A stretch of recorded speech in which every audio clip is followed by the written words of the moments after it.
Judge Aileen Cannon, who of course is overseeing the documents trial of Donald Trump, has made a lot of decisions recently, and nearly every single one of them has been not only against the norm, but they have all been in favor of Donald Trump.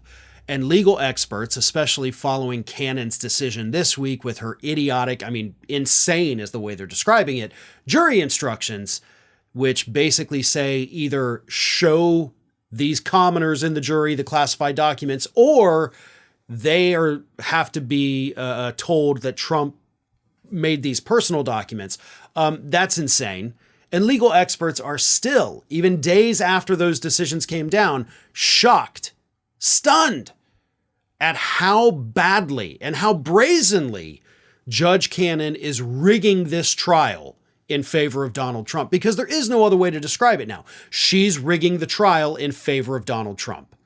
Let me read you this. This is from legal expert Christy Greenberg, who is a former criminal division deputy chief in the Southern District of New York. Greenberg had this to say. I was willing to give her the benefit of the doubt initially. She's a new judge, she's inexperienced, she's taking her time, and she's trying to get it right. But she's getting it dead wrong. Every time she gets it dead wrong, it's always in Donald Trump's favor. The last month or so, we have a ruling where she's ordering the identities of witnesses to be unsealed. There's no trial date. There's no need to be unsealing the identities and statements of witnesses who could be harassed and have a risk of harm. Then you have her recent non-ruling that she's going to kick the can down the road on whether or not the Espionage Act is vague. It's not vague. It's been well-established law. The terms were clear. It was told to Donald Trump, who was told he couldn't keep the classified documents. That was a bad ruling. Then the third strike is the recent jury instructions, which again, we don't have a jury. He is charged with committing violations of the Espionage Act. Nothing in the Presidential Records Act gives him authorization to have classified investigation. It's a red herring. If it were a law school exam, she'd be failing. And that's not even the worst of it, folks. Nope, the worst of it is that as Ms. Greenberg was explaining how badly, almost intentionally badly, that Judge Cannon was explaining or ruling, to make this thing rigged for Donald Trump, another thing happened. A new report came out that shows that Judge Cannon, with her horrific jury instructions, basically saying, show the jury classified documents or tell them that these are just Trump's personal documents, which would mean case dismissed. She actually got that, according to a report from somebody that was in the courtroom last week during her hearing with Trump's lawyers and Jack Smith. Trump's lawyers told her to do that. Let me read you this.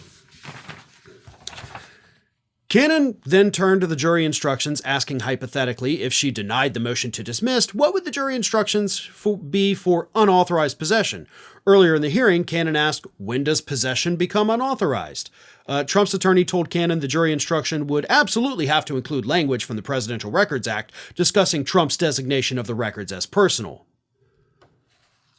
And she said, okay. So Trump's lawyers are telling her, hey, this isn't even how things are done. And the Presidential Records Act, as Greenberg points out, it's not vague. Neither is the Espionage Act. But we're going to pretend it's vague, and we need you to act like it's vague so that we can give these insane jury instructions that are essentially going to let our client off the hook. And Judge Cannon, without thinking, without hesitating, immediately after that hearing, issued a 15-page ruling on it. My God, the fact that Jack Smith has not already gone to the 11th Circuit to ask for her to be removed, at this point, that is as shocking as Judge Cannon's behavior to me.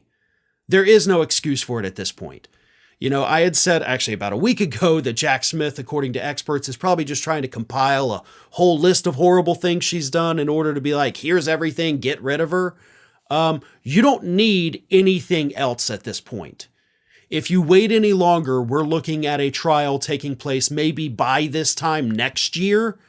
So do it now.